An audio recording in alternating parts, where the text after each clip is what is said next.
Naval Aviator is someone who can just do anything. Whether you're the pilot in command, or whether you're working the mission, or whether you're the person helping, your crew, the maintenance side of things, we're just everything, and there's no limit to our bounds.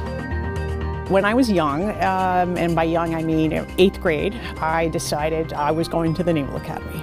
My dad had been an engineer at NASA, working on Voyager 1 and Voyager 2 in Cassini, so I'd been around that kind of thing. I grew up in the area, so at the age of 17 when I started the Naval Academy, we were about 10, 11, 12% of the academy. Much different now. So awesome now. The diversity in the makeup of our service academies is just how we're bringing people in. That wasn't the case then, and you stuck out a little bit.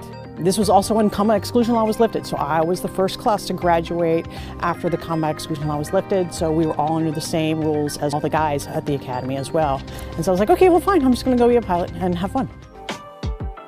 What I did was H-60 pilot. I loved it. I loved the crew concept, as well as those opportunities to learn leadership at a younger level. It was thrust on us in what we did with the fleet. And then I had mentors whisper in my ear and say, hey, you should really consider applying for test pilot school. So in England, Empire Test Pilot School, did that. I was the first woman to graduate from Empire Test Pilot School. Came back, did my test tour, had another mentor or two whisper in my ear about, we have this acquisition world, and this is a way to get back to the fleet.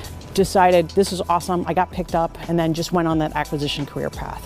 And that led me to awesome things like supporting presidential helicopters, flew the H-3, flew the H-60, all kinds of fun stuff like that. And then ultimately had command, 4-year acquisition command, doing survivability equipment, protecting our sailors, our airmen, our soldiers, and our Marines, to let them go do their mission and come back home so they can come back to their families and do their mission again. Being one of the few women going through, I have seen that when we are in these minority groups, whether it's a race, a gender, ethnicity, that we do need to be that person who reaches back and helps the others. So it's not been about being the first, it's been just about doing the best I can. I really loved what I've done, helping the fleet, helping the Navy, helping the naval service as a whole.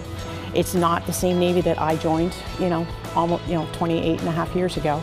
There's so many more opportunities out there. What will those next 50 years from now, what will that look like?